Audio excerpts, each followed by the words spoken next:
look at what's happening in Okwegono. Well, defiance in the face of serious threats as members of the Believers House Worship International at Okwegono along the Spintex Road in Accra assembled for church service this morning. Some gun-wielding thugs, popularly known as landgas, stormed the church premises yesterday and set the building ablaze, destroying properties worth thousands of Ghana cedis. As police begin investigations to arrest the perpetrators, some of the church members gathered inside the church to solidarize in worship and prayer with the church leadership. JoyNews' Maswala Gbagba was at the church and has come through with this report.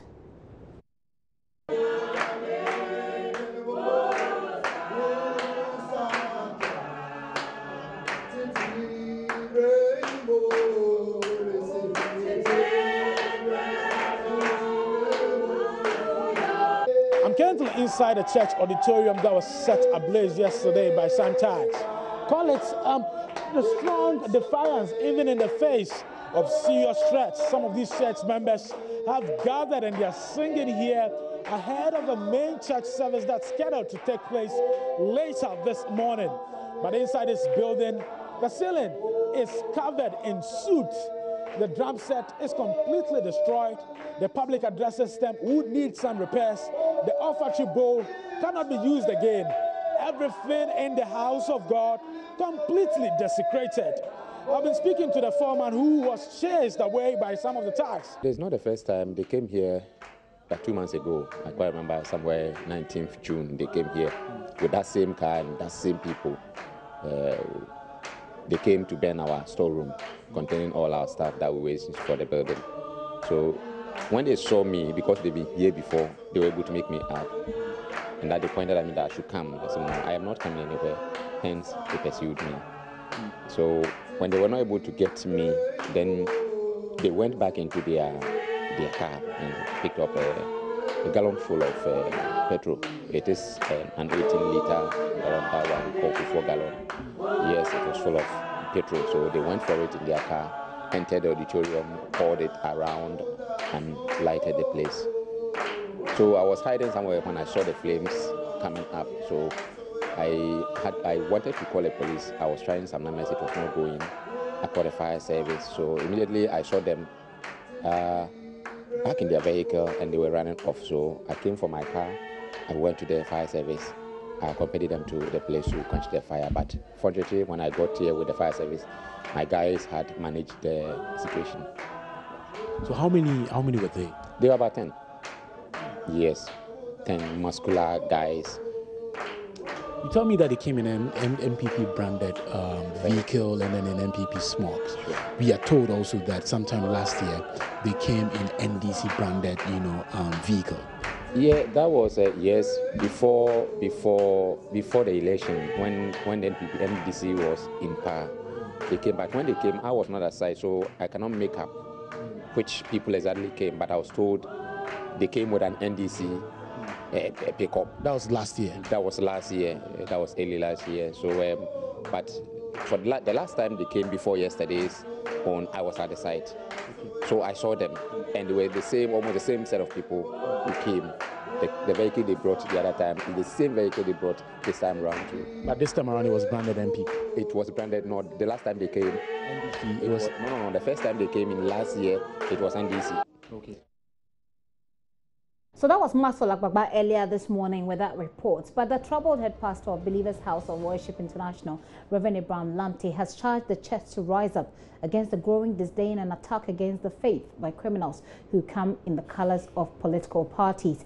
The attack, according to him, threatens the very existence of the Christian faith. Reverend Lamptey hinted it is perhaps time that the church emulates the radical approach adopted by other religions in a bid to protect their own. Reverend Lamptey was speaking at a press conference following an arson attack, like we said earlier this morning, of his church at Okwegono, a suburb of Accra. Radicalism and vandalism has no political colorations. No. Radicalism and vandalism has nothing to do with which party you belong to. Yeah. They are just being radicals. And we need to be very, very cautious, but bold. But we have the numbers. Of course. But we are hungry. So we are not united. We have the numbers, but because of hunger, I'm not necessarily talking about hunger of the stomach, but hunger for the size of your auditorium, hunger for the crowd, not the cloud, hunger for the number of cars you have, hunger for the doctors, the lawyers, the engineers, the scholars, and the elite in society that you have in your church, hunger for titles, hunger for political recognition, hunger for fear of being branded radical is breaking the front of the body of Christ. And because of that, we have what I call members, but we don't have people who belong. And if the church, that is the congregation, don't feel safe, we should be prepared to start losing them, because everybody is looking for safety and protection. They will start going to where if you touch them, the whole will rise against you. Somebody may be rejoicing as we speak that it has happened to me, yet the person wears the clerical collar.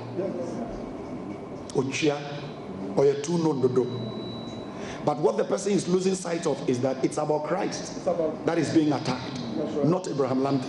Because none of us here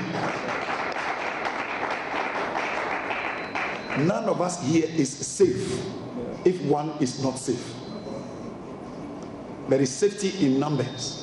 So if we will come together with one voice and say, if statistically we have more Christians in this country than any other, I don't want to say religion, then it will look like Christianity is also a religion, than any other faith, yet we are the less feared, and we should check again. Reverend Abraham Lamte there, his church was burnt down yesterday. Well, the police say they're investigating. We'll bring you more as and when we have that information. Right now, though, let's talk about health. The Ghana Medical Association is calling on the regulatory bodies and the law enforcement agencies to enforce the laws regulating advertisement on medicines and the treatment of ailments to protect the health of the general public. It said claims by some unscrupulous people of having the capacity to treat certain diseases were causing great harm to patients, intensity of diseases, and increases in deaths. On prohibited advertisement, section 114 of the Public Health Act 851 states that the person shall not advertise a drug, a herbal medicinal product, cosmetic, medical device, or household chemical substance to the public as a treatment, preventive, or cure for a disease, disorder, or an abnormal physical state, unless the advertisement has been approved by the Ghana Standard Authority. But what do we see in our markets, lorry stations, and buses? It's an influx of drugs sold in the open and meant to cure several diseases. Let's have a conversation on this topic. The Greater Accra Regional Chairman of the Ghana Medical Association, Dr. Ernest York, is with me here in the studio. Say you're welcome to the studio. Thank you for having me. Also here in the studio with me is James Latte, Head of Communication with the Food and Drugs Authority. You're welcome as well. Thank you. It's been a while. Yeah. What happened to Kobe, by the way? It's good to eat, right? Yes. It's good to eat. Okay. Well, let me start this conversation with you, Dr. York. Why are you coming up with this alert now? Well, I wouldn't say it's now. We've been issuing various communiques over the years. We've been engaging the authorities, the regulatory bodies, the Ministry of Health, doing public education, on an ongoing basis. But I think it's come to a head that an organization like GMA, which has at its core mandate promoting the interests of the public in terms of health, we need to speak at this stage. That's why we issued this statement, and to draw the public's attention and those involved in ensuring that these things does not continue to go on. Okay. Happen. Yes. What are some of the most alarming advertisements that as an association or even personally you'd say you have seen so far? Well, it cuts across. It ranges from medicinal plants to herbal preparations to orthodox, the practice and the accoutrement used to practice orthodox medicine, in quotes. And I'm still not sitting here just coming to talk about herbal medications or traditional medicine. It's everywhere, including faith healers and everybody who claims to treat or profess to teach and educate people on all forms of illness and ailments, you know, the mode of treatment and all that, go file against the law. That's why we want to make the public aware of the dangers inherent in these practices. I think the dangers, but they perhaps would know. But Mr. Latte, yes, what extent would you say your organization has covered the adverts that we see right now on TV, on radio, and in our buses, etc., in the market? Thank you very much. Let me first make a small correction. Right. In your intro, you read that unless the advertisement is approved by the Ghana Standard Authority, that's not what the law says. Okay. It says unless it's approved by the Food and Drugs Authority. The Food and Drugs Authority, yes, rather than the Ghana Standards Authority. Yeah. Thank you for that correction. Coming to adverts, I think the issue that has been raised by the Ghana Medical Association is honestly in the right direction. Okay. Because this has been a big problem in this country. The Food and Drugs Authority, we've written letters to every station, and I mean the word every media station in this country. Okay. That per the provision in the law, you don't have the right to advertise any medicinal product unless that advertisement has been approved by the Food and Drugs Authority. But that is certainly not happening. I mean, yes, there's still drugs that have been advertised that haven't gone through you. Yes, I agree. We went ahead to organize a meeting involving the AAG, Advertising Association of Ghana, GIBA, NMC, GJA. We invited the BNI, the police, and the Traditional Medicine Directorate into that meeting, where we discussed this thing extensively, the effects of the advertisement, what is happening now. We spoke about them at length. Right. You see, I think the problem, and I'm sorry to say this, but I need to say it. Please. The problem has to do with the media. Okay. I'm saying this because, you know, you invited us. We didn't walk into your station to just come and talk. You gave us the permission. No advertiser has the right to advertise a product if you do not give the person the permission. Well, if the person comes perhaps with some sort of document and with some sort of proof that they've gone through you. But the person, what I want to establish is that the person cannot force you to do the advert. Certainly you not. Permit it. Certainly not. That's because they have proven that they have gone through you. Well, whether or not those documents are fake or authentic, we won't be able to know, would we? So you need to confirm if you are not so sure. Because you see, apart from the aspect of the approval, there is a provision in the law, that's the 5th schedule, that listed about 43 different diseases that you cannot advertise, even if your product has been approved for that purpose. Why not? That's what the law says. Yes, but the law, there has to be the spirit of the law. So, if you don't mind, I will take you to those diseases. But just a quick one to say that, you see, it's not just I agree with him that the media is responsible. Yeah, but I must tell you that go to several of these radio, TV, newspaper adverts and all, they don't have no approval. You know, you might be, one of the exceptions. Yes. But most of them do not check. But it's not just you alone. What about the enforcer? What about the FD? What about the ministry? Who are the advocates? Civil society, where are you? So it's a fight that cannot be won by the FDA alone. At all. Because powerful people are involved. Money is involved. It's like this Galamsey issue. Okay. Somebody so powerful somewhere might decide that this is what I need to do. Now, quickly, let me take. Can you give us some exampple of which powerful people are involved in this? No, we know the people persons who sell these medicinal plants and even some own hospitals. They've gone to China to buy all fanciful gadgets that don't work. They will print all sorts of things for you to say we cure cancer. Yeah. Now, in the Daily Graphic, I've forgotten the quotation. Just a few weeks ago, they put in almost a half-page advertising cure for cancer. And this is the 5th schedule of the Public Health Act, which says that these are the diseases you cannot, even with approval of FDA, you cannot advertise. But if you don't advertise, how will people know that there's medicine for that? So there's a reason. Alcoholism, amenorrhea, lack of menses, appendicitis, asthma, stones in the bladder, blindness, cancer, convulsions, diabetes, How many times have you hear people advertising on these things on the mass media? So it's quite a long list. Let's see if I can. Let's see. Sorry, this is just so I could borrow it. So sure, okay, I think I could go through it quickly. Sure. Let's see what we can do. So alcoholism, amenorrhea. I don't know what that is. What is it? Irregular menses or lack of menses. Irregular menses. Okay. Yes. Appendicitis. Atherosclerosis, disease of the blood vessels. Atherosclerosis. Sure. Okay. Okay. Asthma, bladder stones, blindness, cancer, convulsion or deafness, diabetes, diphtheria, diseases of the reproductive organ, dropsy. What's that, please? Like an epilepsy of sort of, okay. Yes. Epilepsy. Okay.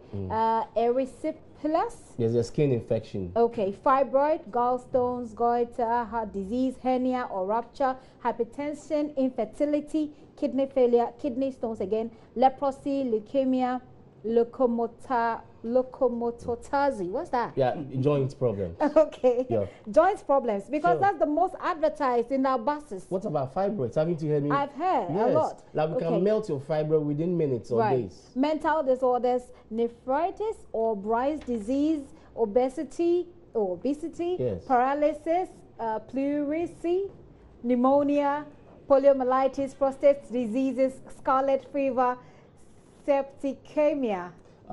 What's that? Septicemia is like a widespread infection that is uncontrolled. Okay. Then sexual impotence. Sexual How many times have you heard impotence. this one? That's the one you definitely will take home. Sexual impotence. Okay. Smallpox, tetanus or lockjaw, trachoma, and tuberculosis. So sexual impotence is one of the most advertised, disease that's the most advertised. What? Medicine, if I should say, medicines for such are most advertised. So we got it twisted, honestly. And so why is it that we're doing all of this and nothing is happening, Ms. Alati? I think we need to go into prosecution. About 2 months ago, there was a meeting involving the institutions I mentioned. Right. And it was agreed at that meeting that FDA should now do recordings of some of these illegal advertisements. Have you done that? Oh yes, we started. Okay. Hand them over to the BNI and the police, and we'll pick it up from there. And that's exactly what we started doing now. Okay, so far, I mean, where are we now? You have just started, or it is something we've started. We've sent samples. This is 2 months ago. Yes, we've given samples, especially to the BNI and the police headquarters. Okay. What are they supposed to do from there? They do an investigation, and then get the people prosecuted. That is all. Does that suffice for you, Dr. Yo? No, it doesn't. Look, it's a good step. You know, a journey, of 1,000 miles begins with a step. It is the very nice cliche. Look, they cannot. You and I have to get involved. You see, the biggest, partner in this fight that we intend to have is the media. Okay. Because you see, you are probably the foremost beneficiary in terms of advert payment. Right. So are you going to not take the advert because it's not registered? And I've listed you these diseases. Are you going to now refuse people advertising on these on your platforms, not just Joy FM, but all your platforms? So you have to be get involved. The general public must be involved. The ministry should get involved. The police, like you're saying, the BNI, everybody. And GMA, what it proposes to do is, like you suggested, we'll go ahead and have a stakeholders meeting and re-engage everybody involved. That advertisement association, GIBA, and everybody. So and Jojo and see how we can take this forward. It's not going to be, an easy fight. Okay. And there are, like I said, powerful people. There are powerful people Big money is involved, and I bet you it's not going to be an easy fight. But you see, I implore the general public to understand, because you see somebody losing their life, the legs, the hand, somewhere, dying unnecessarily. It's maybe your brother, my brother, your sister, your auntie, your mother. Right. Let me come back to you, Mr. Latte, with the capacity, FDA's capacity to do this, because like you're saying, there are huge organizations, people with money, powerful people involved. What's the level of your capacity to do this, as he has said? Well, what we can do is to, in the first place, ensure that we rightly vet and approve advertisements. Okay. That's the first thing, which we'll be doing. If, for instance, anybody brings an advert to the FDA, and the advert includes any of these diseases, immediately it's rejected. It will never be approved. So any advert that you hear mentioning any of these diseases has not passed through the FDA. But that looks to me like basically all diseases. So it means that what? It's all diseases. And which is what I wanted to understand. See, what is the spirit behind the law? These ones are what, in quotes, let me use the layman's word, like manageable diseases. Okay. For instance, you are hypertensive. You go to hospital. The doctor looks at you very well and places you on maybe amlodipine. You are on it.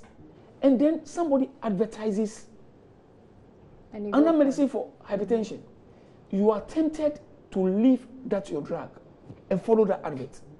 And like you said, many a times, they end up getting their ailments compounded and it creates other problems. I see. So you see, these are diseases that, you know, you don't just advertise for people to, a doctor must be monitoring you whilst you are on these drugs, on these diseases. What about those that are very subtle? So you talk about sexual potency. There are drinks, there are alcoholic beverages that are advertised, etc. They don't really say it, but there are so many things that they say that will make you infer what they're trying to, the message they're trying to put across. Yes. And it boils down to sexual potency. I'm laughing because this is a challenge we are having when it comes to advert approval on alcohol beverages. Okay. You reject an advert and the guy comes with a lawyer that I didn't mention sexual impotence. I didn't talk about that. I said, Bema, why Bema? I said, why Bema? Does that mean that, you know, and it becomes, and you see, some of this, we are very careful. I see. Legal issues come in. So these are some of the challenges. Why don't you take them on? You see, I think that we should come together and fight these people because, like I said, they are powerful people. Agree with you. They will come, you know, handling with a lawyer. But I bet you, let's test the law. You see, the spirit is not to create any education. Public education is different. But we are saying that something that is intended to deceive. You see, that is what the law says. Say a person commits an offense if the person labels, packages, or sells or advertises the drug, or a herbal medicinal plant, cosmetic, medical advice, a device, or household chemical substance, you know, with the intention, you know, that's sort of deceptive. But like you say, if I say I'm not saying it will make you have good sex. I'm saying it will make you a full man. So if you feel you are an incomplete man, you go for it. That is why they are medical experts and experts in all of these things. Isn't it more of a personal, individual choice? If they goes to court, they will be called as expert witnesses. And, you know, everybody knows what alcohol does. Does it make you a man? No. And therefore, no, but that's it. So you are inferring something and a property of the drug that's intended to deceive. Okay. So alcohol, you know, so that is where it must be tested. It must be tested. And let's come together and like we've done with the galamsey thing. We can, you know, come together. Let's form an NGO, you know, source for funds to police these people. I see. You know, that sounds interesting, doesn't it? All right, let me take your final words because of lack of time. We may not be able to go into so much. Mr. Latte, from the FDA's perspective, I mean, it sounds to me like you're pretty much overwhelmed. I'm not sure you want to debate me on that because it's a fact. Okay, so it sounds to me like you're pretty much overwhelmed. So what we're dealing with issues that have powerful people behind it, that have people themselves unable to, let's say, decipher, people themselves unable to make decisions for themselves that we assume to be in their own benefit. I want to what's the way forward? My points. I want to mention it again that I believe that nobody can enter your media and make any advertisement if you don't give the person the permission. So you're leaving it on our shoulders. I'm not saying you alone, like you said, all of us. But the point is that you play a very big role. Right. I think so. Okay. That's your final word. Your final word. So I would appeal to the general public that please watch out against, you know, watch out for these quacks. You know, I call them predators. You know, they are nation wreckers. Some have worked for some people, you know. It doesn't. Which one? I don't know, but some have worked. The aphrodisiacs. It will give you the urge to perform, but you'll be useless. Yeah. You know. Useless. And I'm hearing that some do work. I mean, people have testimonies of some of these that have worked. I mean, I think this is not the forum for that. Somebody will say, "I you know, we are calling the general public to be aware of these quacks and misleading adverts. And most importantly, you, the media, please, are you going to forfeit your income? It will be a tough call on you. But please, you have a responsibility towards your listeners and your viewers, to the people of this country. I'm calling on the Ministry of Health and FDA again, please. Let's meet up. Let's meet them in court. Well, at least they've started. They said they're collecting recordings and taking them to AG, the police. You know, they can arrest somebody. You know, I know of regulatory body arrested a doctor who was mismanaging patients. They took him to the police. The police, the next day, he was out, like they did to the armed robbers. You know, so there must be some powerful man somewhere that we've done with the Galamsey. And I'm calling on, I would say, the president, because it's a national emergency. People are dying. We are losing lives unnecessarily. Somebody must get up and say that this is not good. This is a time to curb these, you know. So according to the GMA, some of the illnesses that are coming, the lives that you're losing, you know, that are being lost through your hands as a result of this? Sure. Every day, I'm telling you, you have somebody with breast cancer and, you know, being prepared for surgery. Then somebody says, apply this concoction on. Within a week or two, the whole thing has spread. It's not probable 2 days or a week later, the person dies. You have breast cancer today as we speak. It's curable. It is curable. It's a curable disease. So let nobody die of breast cancer. Seek the appropriate health and all other ailments. And seek the appropriate health. I think that's the word that I will take away from this discussion. And I hope that you do too. Seek the appropriate solution, I'll say. Well, I've been having this conversation with Dr. Ernest York. He is the Greater Accra Regional Chairman of the Ghana Medical Association. Also in the studio with me was James Latte. James Latte, who's with the Food and Drugs Authority, is the head of communication. Thank you. Let's see you a bit more so we can talk more about what we're eating. Like I said, also what happened to Kobe, by the way? You said it's good to eat and that's it? There's no problem with Kobe now. There's no problem with Kobe just now. Control it. Okay. I will be coming back. You'll be coming back. Okay, looks like they both want to come back and it is necessary. We need to stay healthy. Whatever governments do, whatever people do, nobody can do anything without people. So we need to stay healthy. Still watching the polls.